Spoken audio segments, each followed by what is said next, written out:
हमारा एक पड़ोसी दोस्त था, उसका एतमाद भी हमसे उठ रहा है। अफगानिस्तान से हमारे इख्तिलाफात, ईरान से हमारे इख्तिलाफात, हिंदुस्तान तो हमारी जो है वो अजली दुश्मन है, आप यूँ समझ लें। सब इसमें कोई दो राय नहीं है हिंदुस्तान के हवाले से। हम हमेशा ये कहते हैं कि अमेरिका आलमी इस्तेमार, ये पाकिस्तान का कभी दोस्त नहीं रहा। कोई साबित करके तो दिखाए। और शुक्र है कि ख्वाजा आसिफ साहब ने तारीखी हवाले भी दिए और ये भी वाज़ी किया कि अस्सलाम वालेकुम नाज़रीन इकराम, आपको मुकम्मल वीडियो दिखाते हैं। मौलाना के दोस्त गफूर हैदरी ने आज पूरे ऐवान को हिला कर रख दिया। शहबाज शरीफ और उसकी हुकूमत को नाकों चने चबवा दिए। मौलाना गफूर हैदरी ने ऐसी तकरीर की, समंदर पार सऊदीया तक उसकी तपश पहुंच गई। मौलाना गफूर हैदरी ने मुखातिब करके क्या कहा, वीडियो देखिए फिर इस पर बात करते हैं। अमेरिका से जो दोस्ती है वो हमें महंगा पड़ रहा है।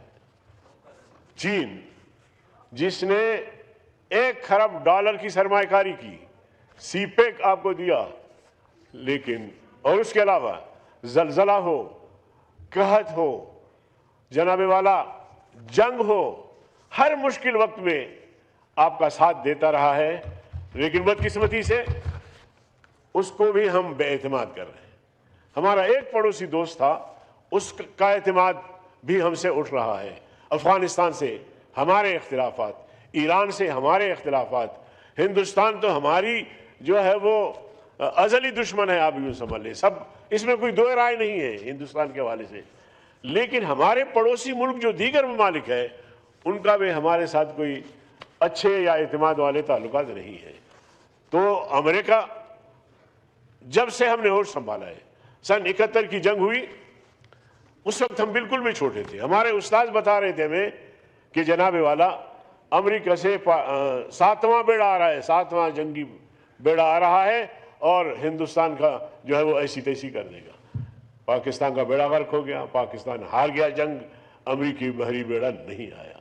हालिया जंग में भी आपने देखा जनाब स्पीकर साहब कि ट्रंप शुरू में बिल्कुल भी तवज्जो नहीं दे रहा था। जब पाकिस्तान का पल्ला भारी देखा तो बीच में कूद पड़ा। तो इसने कब हमारे साथ कोई अच्छाई की है जो हम अब ट्रंप को नोबेल इनाम दे रहे हैं?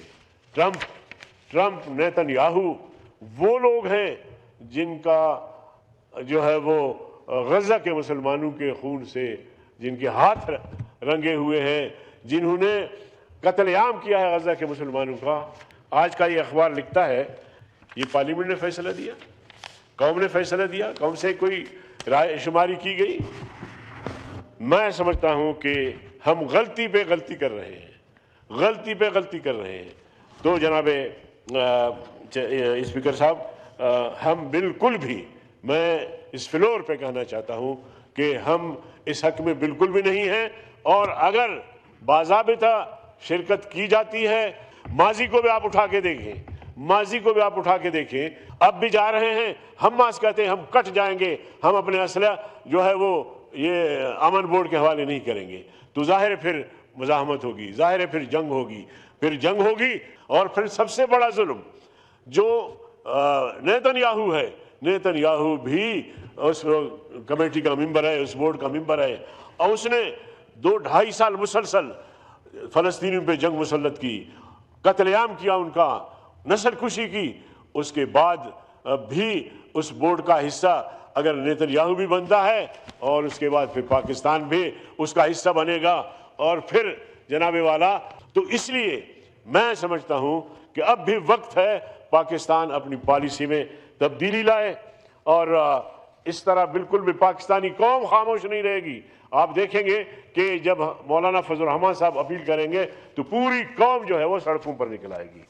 मैं ख्वाजा साहब ने एक आध बातें की, मैं ज़रा उस पर भी जाना चाहता हूँ कि रूस ने जब मुदाखलत की, ख्वाजा साहब उस वक्त भी एक जनरल की हुकूमत थी यहाँ। फिर जब दूसरी जंग शुरू हुई, अमेरिका की क़यादत में, नेटो अफवाज की क़यादत में अफगानों की नस्ल कुशी कर रहे थे, कारपेट बमबारी कर रहे थे।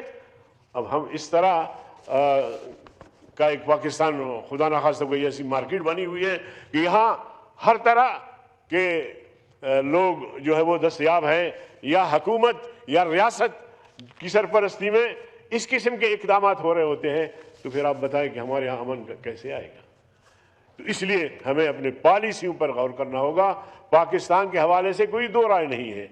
आपने देखा कि जब इंडिया से जंग छिड़ गई, इंडिया से जब जंग शुरू हुई, तो मौलाना फजल रहमान साहब ने सबसे पहले ऐलान किया कि हुकूमत से इख्तिलाफात हो सकते हैं, लेकिन इस वक्त हम इस जंग में, जो सरजमीन की जंग है, वतन की दिफा की जंग है, हम अपने फोर्सेस के पीछे खड़े हैं, शीशे पिलाई हुई दीवार की तरह खड़े।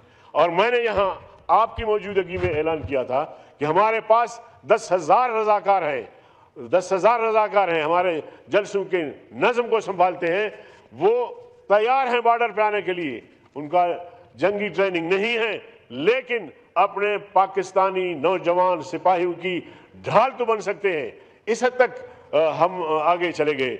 जहां वतन की बात आती है तो उसमें कोई दो राय नहीं है, लेकिन वतन के अंदर जो मामलात है, अगर आप उनको दुरुस्त नहीं करेंगे, बलूचिस्तान को आप इसी तरह रखेंगे कि सुलगता रहे, इसी तरह रखेंगे कि बस ये इसी तरह चलता रहे, खैबर पख्तूनख्वा को आप इसी तरह रखेंगे, जनाब वाला, न बलूचिस्तान में आपकी रिट है, न खैबर पख्तूनख्वा में आपकी रिट है।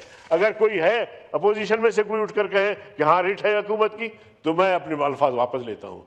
तो अगर इस तरह की सूरत हाल रहती है, और हम मुल्क की भी बात करते हैं, कौम की भी बात करते हैं, कौमी मसाइल पे तवज्जो नहीं देते। मुझे याद है कि जब पिशावर आर्मी स्कूल का वाक़या हुआ, तो मियाँ नवाज शरीफ साहब वज़ीर आज़म थे, उसने इजलास बुलाया, तमाम सियासी जमातों को बुलाया, सबसे मशावरत की। आज क्यों नहीं हो रहा ऐसा? इतना बड़ा हादसा हुआ इस्लामाबाद में, आज क्यों नहीं हो रहा इस तरह? तो मैं समझता हूँ कि अब भी ऑल पार्टीज की ज़रूरत है। आप बैठें, सर जोड़ के बैठें, बलूचिस्तान के मसाइल पर भी तवज्जो दें, खैबर पख्तूनख्वा के मसाइल पर भी तवज्जो दें, और इस तरह ताकत के बलबूते पे मसाइल हल नहीं होंगे। अगर हल होते चेयरमैन साहब और डिप्टी स्पीकर साहब, तो 75 साल से हल हो चुके होते।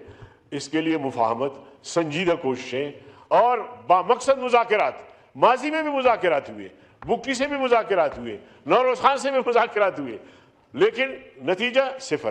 तो इसलिए बामकसद मुज़ाकरात, मानखेज़ मुज़ाकरात, तो इंशाअल्लाह इसका कोई ना कोई हल निकल आएगा। नाज़रीन इकराम, आपने वीडियो देखी। मौलाना गफूर हैदरी ने आज तमाम हदें पार करके रख दी। मौलाना गफूर हैदरी ने शहबाज शरीफ को मुखातिब करके कहा कि आप लोग इस मुल्क को कहाँ लेकर जाना चाहते हैं, खुदा के लिए इस मुल्क के बारे में सोचें, इस मुल्क की आवाम का सोचें।